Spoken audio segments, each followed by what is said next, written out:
पहाड़ और जंगल से घिरे रेलवे ट्रैक पर आधी रात में ट्रेन धीमे धीमे गुजर रही है।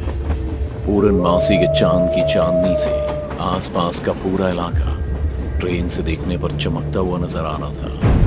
दूर दूर कोई बस्ती नहीं थी, बस एक तरफ जंगल और पहाड़ और दूसरी तरफ खुला मैदान। सुमेश, नीरज और शुभम और तमन्ना ही वो चार थे जो इस ट्रेन की सवारी थे। बाकी पूरी ट्रेन खाली थी क्योंकि सभी स्टेशन के बाद ट्रेन अब अपने आखिरी स्टेशन की तरफ जा रही थी, जहां शायद और कोई नहीं जाता है। यार, हमें रूट ही तो कवर करना था, तो कहीं और चल लेते। देखना, पूरी ट्रेन खाली हो चुकी है। ये भी अच्छा है ना, इस बार हम भूतिया एक्सपीरियंस भी ले लेंगे। हर चीज मजाक में मत लो यार। तुम्हें पता है ना वहाँ के आखिरी स्टेशन का नाम क्या है? वीराना। तमन्ना की तरह कहते ही ट्रेन का हॉर्न इतनी जोर से बजा कि जैसे मानो कोई आफत आ गई हो। आवाज इतनी तेज थी कि सभी ने अपने आंख कान मूंद लिए। फिर जैसे ही तमन्ना ने आंख खोली, वो चिल्लाने लगी क्योंकि इसके सामने एक बूढ़ा आदमी बैठा था जो पता नहीं उसकी आंख मूंदते ही कहां से आ गया था।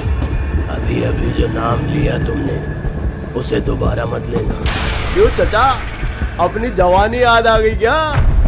आपकी जवानी में भी तो एक फिल्म का नाम यही था ना, वीरा। बस बस, नाम लेने की जरूरत नहीं है। तुम्हारे लिए वो बस फिल्म की कहानी है, पर यहाँ असली हकीकत रहती है जो बहुत डरावनी है। मतलब जैस्मिन भी है क्या यहाँ? वही तो है वीराना की खूंखार डायन, जो लोगों का खून चूस कर अपनी जवानी बरकरार रखती है। वाह चचा, आप तो बड़े भयंकर निकले। हमें मना करके खुद ही नाम ले लिया। बूढ़ों का खून नहीं चूसती क्या जैस्मिन? ये नाम एक साथ 3 बार मत लेना भूल कर भी। बूढ़े कितना कहते ही ट्रेन रुक गई और सभी नीचे उतर गए। सुमेश अभी भी बूढ़े की बात पर हंसे जा रहा था। तभी तमन्ना ने देखा कि ट्रेन से सब उतर चुके हैं, लेकिन वो बूढ़ा अभी भी ट्रेन पर ही था। इसलिए वो वापस ट्रेन में चढ़ गई, लेकिन अब वहां कोई नहीं था। बस उसकी जगह पर एक ओम का सिंबल था, जिसे तमन्ना ने अपने पास रख लिया और नीचे उतर गई, जहां नीरज सुमेश को समझा रहा था कि जब उस बूढ़े ने मना किया फिर भी क्यों करना। लेकिन सुमेश सबको लगातार वो करने पर उकसा रहा था। अबे क्यों बे भट्टू सालों, डर गए?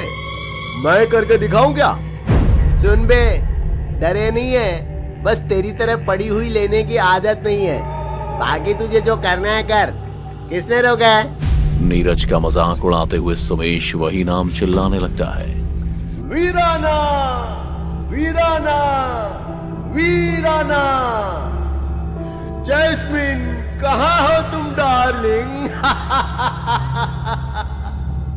इतना कहता हुआ सुमेश हंसने लगा, लेकिन ये खुशी से ज्यादा देर तक बरकरार नहीं रही, क्योंकि पल में उसका चेहरा ऐसे बदल गया जैसे जैस्मीन उसके सामने खड़ी हो। देखते ही देखते वो चीखने, अपनी गलती की माफी मांगने लगा, पर किसी को कुछ समझ नहीं आ रहा था कि सुमेश ऐसा क्यों कर रहा है। सबको यही लग रहा था कि उसका कोई मजाक है। तभी कुछ ऐसा हुआ कि सबके रोंगटे खड़े हो गए और सभी चिल्ला उठे, क्योंकि सुमेश अचानक से जमीन पर गिरा और अपने ही आप खिसकते हुए वीराना के इस छोटे स्टेशन से बाहर कहीं दूर चला गया। कहां, ये किसी को कुछ पता नहीं, क्योंकि सुमेश के पीछे भागते हुए जब तक सब लोग बाहर आए, तब तक सुमेश का कोई नामो निशान कहीं नहीं था। हवेली? हवेली क्या तमन्ना? शुभम, तुम्हें याद है उस बूढ़े आदमी ने क्या कहा था? वीराना की कहानी यहाँ की सच्चाई है, तो हो ना हो सुमेश भी हवेली में होगा। चलो चलो चलते हैं। तमन्ना के कहने पर सभी अपने दोस्त को ढूंढते हुए स्टेशन से उस वीरान गांव की तरफ निकल पड़े। रास्ता बहुत भयानक था। देखकर ऐसा लग रहा था जैसे कई वर्षों से इस रास्ते से कोई गुजरा ना हो। गुजरे भी कैसे, जब यहाँ दूर दूर तक रहने वाला ही कोई नहीं दिख रहा है। जब यहाँ कोई रहता ही नहीं है तो ये ट्रेन यहाँ आती ही क्यों है? और ये तुम्हारे हाथ में क्या है तमन्ना? ट्रेन में मिला था जहाँ वो बूढ़ा बैठा था। ऐसा करो, तुम डरो मत शुभम, इसे अपने पास रखो और भगवान का नाम लेते रहो। जैसे ही तमन्ना ने शुभम के हाथ में लॉकेट पकड़ाया, वैसे ही सुमेश की लाश नीचे लटक गई। पर सुमेश की हालत ऐसी थी कि वो किसी शैतान की तरह दिख रहा था। उसके शरीर का चमड़ा हड्डी से चिपक गया था, जैसे उसके शरीर में ना खून हो और ना ही तो मांस, बस एक ढांचा जिसे देखकर किसी की भी रूह कांप जाए। सुमेश को इस हाल में देख उसके सभी दोस्तों के पांव के नीचे से जमीन खिसक गई और सभी कैसे भी अपनी जान बचाकर भागना चाहते थे। पर तभी उनकी नजर तमन्ना पर गई, जिसके हाव भाव बदल रहे थे और शरीर कांप रहा था और वो कुछ बड़बड़ा रही थी।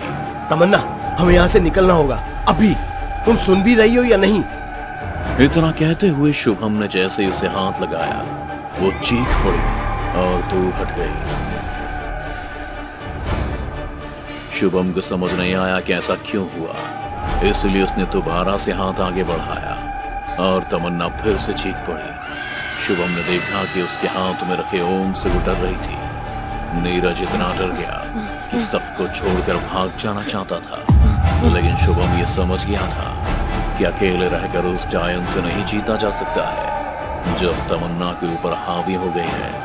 अगर उससे बचना है तो उस पर काबू पाना होगा, जो सिर्फ और सिर्फ किसी दैवीय शक्ति से ही संभव होगा, क्योंकि वो अब इस ओम से डर रही थी। इसलिए शुभम ने नीरज से कहा कि वो जाकर देखे कि आसपास में कोई मंदिर है या नहीं, और अगर उसे कोई मंदिर मिले तो वो उसकी घंटी को जोर जोर से बजाए, जिससे शुभम को पता चल जाए कि वो मंदिर किस ओर है। और तब तक शुभम उस ओम के जरिए तमन्ना को वश में करके मंदिर की ओर ले आएगा। पर नीरज ऐसा करने से मना कर देता है। नहीं शुभम, मुझे नहीं लगता कि मैं ऐसा कर पाऊंगा। अभी भी कह रहा हूं मैं कि भाग निकलने में ही भलाई है। तुझे मेरी दोस्ती का वास्ता नीरज। नीरज उसकी बात नहीं सुनता है और माफ करना मेरे दोस्त कहकर निकल जाता है। शुभम उसे रोकने के लिए आगे बढ़ ही रहा था, तभी उसका पांव एक पत्थर से टकरा गया और वो मुंह के बल गिर गया। गिरने की वजह से उसके हाथ से ओम भी छूट चुका था, जिसके अगले ही पल तमन्ना उस पर चीखते हुए झपट पड़ी। नीरज भी ये सब देख तेजी से वहां से भाग निकला, पर शुभम लगातार कोशिश कर रहा था कि कैसे भी उस ओम को हासिल कर ले, पर ऐसा नहीं हो पा रहा था क्योंकि उसकी अपनी ही प्रेमिका उसकी जान की दुश्मन बन गई और दोस्त छोड़कर भाग गया। आखिरी उम्मीद ओम भी उसके हाथ से छूट गया था। धीरे धीरे शुभम की हिम्मत टूट रही थी, वो बेहोशी की ओर जा रहा था। तभी जोर से घंटी की आवाज आई और फिर लगातार घंटी बजने लगी, जिसे सुनकर तमन्ना के अंदर छुपी जैस्मीन दिल मिलाने लगी और शुभम ने झट से ओम पकड़ लिया और साथ में तमन्ना को चकड़ घंटी की आवाज की ओर बढ़ते हुए शिव मंदिर तक पहुंच गया। वहां तमन्ना मंदिर के अंदर जाने के लिए तैयार नहीं थी। कभी अंदर से नीरज शिव जी की भभूत लेकर आया और तमन्ना को लगा दिया, जिसके बाद वो छटपटाने लगी और वो दोनों मिलकर उसे मंदिर के अंदर ले गए। जहां पहुंचते ही उसके अंदर की डायन की आत्मा बाहर निकलकर जल करके खाक हो गई और ये तीनों भी शिव जी की भभूत लगाते ही वापस उस ट्रेन पर पहुंच गए, जिसके सफर को कवर करने के लिए वो आए थे। उन्हें समझ नहीं आया कि आखिर उनके साथ ये क्या हुआ। वो ट्रेन में वापस कैसे आए और जब ट्रेन यहीं है तो वीराना कैसे पहुंच गए। तभी वो बूढ़ा आदमी फिर से उसे मिला और कहा, मारा गया ना वो लड़का, कहा था मैंने कि मत लो उसका नाम बार बार, पर वो माना ही नहीं। अरे जो भी वहाँ उसका नाम लेता है वो उसकी दुनिया में फंसकर मर जाता है। कृपा है शिव जी की जो तुम लोग बच गए, वरना कोई जिंदा नहीं आता वीराना से। इतना कहकर वो वापस जाने लगा। तभी तमन्ना ने कहा, कौन है बाबा आप? फरिश्ता।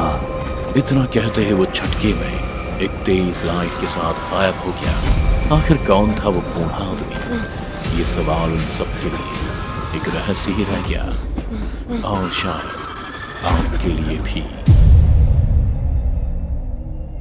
दोस्तों, अगर आपको हमारी कहानी अच्छी लगी हो तो लाइक, कमेंट और शेयर जरूर करें। साथ ही रेगुलर अपडेट के लिए चैनल को सब्सक्राइब करें। और अगर आपके पास भी कोई डर से भरी दमदार कहानी है तो भेजिए हमारे मेल एड्रेस पर अभी।